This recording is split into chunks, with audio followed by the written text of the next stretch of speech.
This is really nuts, and we love when George Rosenthal from ThrottleNet comes on with us because usually that means someone's getting hacked, right, George? How are you this afternoon? Yeah, that's correct. I'm doing great. Thanks for having me on. And it was airports, including our own here in St. Louis, that were offline a little bit yesterday. So what happened here? Yeah, so this was a denial of service attack, which basically, when the Ukrainian war started, this group called KillNet, they're a pro-Russian group, formed and started doing all different kinds of attacks in the United States. And on Monday, they attacked 14 airports across the country and basically just bombarded all their public-facing websites and shut them down. And Lambert's was down for 8 hours. They did not get into any internal systems. It didn't disrupt any flights. It didn't have anything to do with air traffic control or bookings or anything like that, thankfully. But it could be a precursor to them testing things out and trying to get into even further, causing more trouble. This is what even the LAX spokesperson out in LA said, that we shouldn't take this lightly, that this is something that, yes, it was a denial of service on our public-facing website, but this also could have been just a test to make things even worse in the future. So, the Russians are at it again. I know it sounds cliched that every time we talk, but it's very true, and it's very real, and it's happening every day. So the Washington Post story on this said that basically this was characterized with this KillNet group as more of a public nuisance than a serious security threat because they don't target major internal systems that could affect the airport's operations. But we don't know that for sure, right? That's right. In fact, many people have come out and said these are representatives of the airports from Colorado Springs all the way, of course, to Lambert, saying that they cannot confirm of any data being taken, but you never know. And that's the thing is they could also do all kinds of other disruptions. And, yeah, I know it's a public nuisance, but you should, in this day and age, a public nuisance can lead to all kinds of very bad things. This is definitely a warning sign to all those airports that they're going to then up, I'm sure, the security on their web servers to make sure that this doesn't happen, or make sure that they can't intrude any further than just the public-facing website, for goodness sake. George, how well protected are the airports as far as this sort of thing goes? They're actually really, really protected. They are on separate networks completely. Most of them are not tied to a public-facing internet connection. That is one of the main reasons they have not been attacked. And so now, I mean, obviously they're trying to do the bad guys, of course, are trying to do social engineering, which is why all the airport employees, airline employees have to go through such serious security and background checks to make sure they're not part of the dark side, so to speak, because once you're inside that network, you can do a lot of things. But from a public internet-facing perspective, those networks are really locked down. Okay, so this one, though, might be something that I'm more interested in here because it could affect a lot of people just in their homes. This was a story that I saw from ABC in Detroit that said a new warning is being issued for anyone who uses wireless security cameras like Ring to protect their home. A Detroit woman said her Ring camera didn't capture the moment her car was stolen from the front of her house, and one expert says because crooks are becoming more tech-savvy. So are they hacking into these Ring cameras now?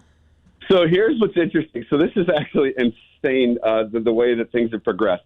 So a lot of people out there listening right now have a Ring camera system or some sort of wireless camera, whether it be on your front door, your doorbell that you push, and it has a camera, and obviously it'll alert you to motion.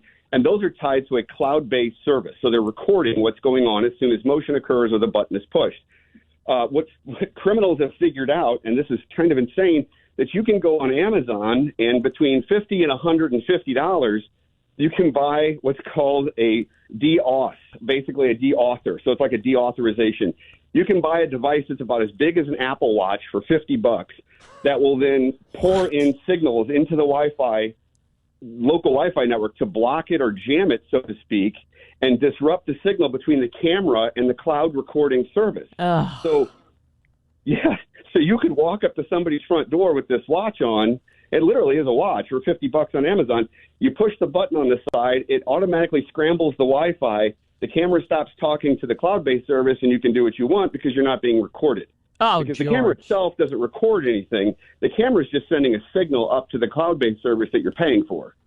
So, George, in one of the stories, they talked about the deauthor, but they also talked about a Wi-Fi jamming device, and they separated them. They said that the jammer is illegal. So what's the difference? highly, highly illegal. It's a federal offense. You can get them on the dark web, though. They can be up to $1,000. They are highly illegal. If you get caught with one, you're going to jail. They have the potential to knock out an entire neighborhood block. Oh, wow. Of Wi-Fi. So you could literally plug it into your car, drive to a neighborhood, and shut down 12 to 15 houses around you. Wi-Fi, the older Wi-Fi would be gone, and then you can do what you want. You break into cars, steal packages, whatever you want to do. Now, again, these are hard to get a hold of. You have to go into the dark web. You got to know what you're looking for. Geez. But still, they're available, and if you get one, you could knock out an entire neighborhood's Wi-Fi for however long you want. Nobody's going to really notice it, but except for the fact they're going to realize their internet's down and maybe call AT&T or Spectrum or whoever they have. But they really don't realize that there's somebody out in their street blocking and scrambling their Wi-Fi to do whatever they want. I love the Ring response. So a spokesperson from Ring sends a statement saying, quote, like any Wi-Fi enabled device, Wi-Fi signal interference may affect Ring device performance. If customers are experiencing issues with connectivity, we encourage them to reach out to Ring customer support. Oopsie. And I guess the only way then to avoid that is to have something hardwired, right? Correct. That's the only thing that it's truly, truly secured is a hardwired, whether it be Ethernet cable, whether it be some sort of coaxial cable, but a hardwired security camera system is the only way to ensure that Wi-Fi is not going to get scrambled and then your recording is missing or gone forever. Can you even imagine? So this woman, because I had this car that was stolen just about a year ago and I caught this on my camera. Now, my camera is hardwired, but think about this woman that they featured in Detroit, George. So what she thinks that people stole her car. She goes to the Ring camera. There's nothing on it because they jammed the signal. Oh, that was and there's so hours annoying. missing. Yeah, 2 hours of her recordings are gone. And what's interesting is I started looking this up today. And this is happening all over the country. This isn't just in Detroit. This is all over the country. There's countless articles in the past 6 months of people's cars being stolen, packages being taken off their porch, and they look on their cloud recordings and realize that an hour or more is gone. And it's because these people are buying these devices. Now, what really is frustrating to me as even a techie, but is that you can go on Amazon and for $50 you buy this watch that can then scramble somebody's Wi-Fi. So if you want to shut down your neighbor's Wi-Fi signal or just to be a disruptive person, you could go into a restaurant and shut their Wi-Fi down with a watch. Okay, so just out of curiosity, why are those legal? What is the practical purpose for that? That's a legitimate question. I do not know. I was looking it up. I literally was on Amazon 10 minutes ago looking at this device and just shaking my head like, you got to be kidding me. $50 and I can disrupt somebody's complete Wi-Fi signal. I mean, you could go any place. You could go to a Starbucks or a McDonald's and sit there and shut down the entire Wi-Fi just to be disruptive. But the way criminals are using it is really, really bad. George Rosenthal from ThrottleNet. We got to go because we're up against the clock. Great information and a little frightening as usual. Thank you, George. Thank you. All right, appreciate it.